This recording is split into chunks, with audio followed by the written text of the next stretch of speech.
n'avons qu'une seule alternative, vivre libre ou mourir. Vivre libre ou mourir.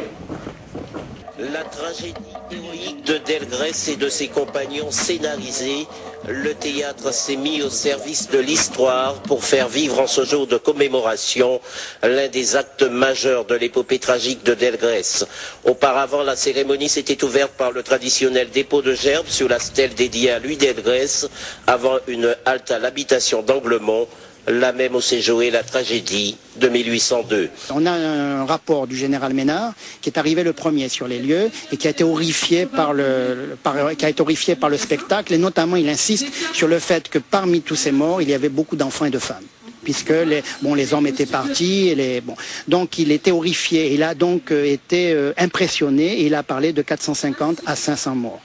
Mais bon, ensuite, les autres historiens, les autres rapports, en croisant les autres rapports, on arrive autour de 300-350 morts. Des morts dont les dépouilles n'ont toujours pas été localisées, en dépit des fouilles archéologiques menées sur le site depuis 2005. On a retrouvé des pierres rubéfiées, donc qui ont été projetées et qui ont été brûlées. On a aussi retrouvé des pierres de taille qui pourraient provenir de la maison mais qui ont été propulsées en bas de la terrasse.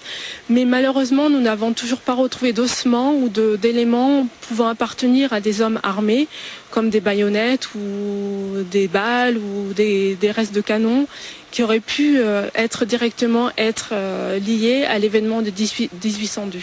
On parle pourtant de 350 à 400 morts. Cela pourrait vouloir dire que dans la foulée de la tragédie, les traces ont été effacées. Oui, c'est ce que je pense. Moi, je pense que c'est une hypothèse de travail, que les corps ont été ensevelis dans un endroit, moi je pense, proche de l'habitation, mais cet endroit, on ne l'a pas encore retrouvé.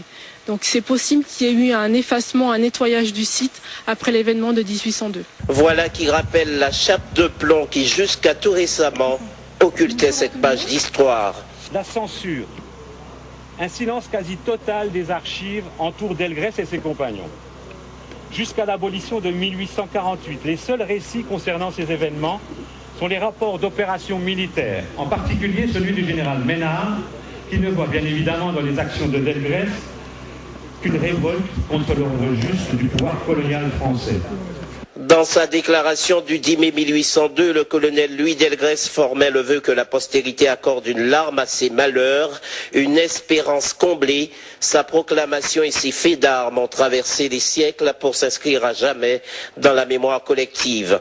Un mémorial sera prochainement érigé en sa mémoire sur les lieux de son sacrifice. C'est montrer de manière plus vivante, c'est bien le mot, de manière plus animée ce qui a pu se faire. Utiliser tous les moyens modernes de la communication et de la technique pour simuler, faire revivre, donner aux jeunes qui arrivera ici, mais à tout visiteur, ce qu'a pu être le sacrifice de Delgrès. On est bien loin des pèlerinages confidentiels de quelques militants indépendantistes sur la stèle du Matouba. Aujourd'hui, c'est la Guadeloupe qui s'approprie Delgrès. Cette année, la cérémonie commémorative n'aura pas été unitaire. Les vieux fidèles comme Maître Rode et les organisations anticolonialistes ont préféré rendre hommage à Louis Delgrès, loin des cortèges officiels.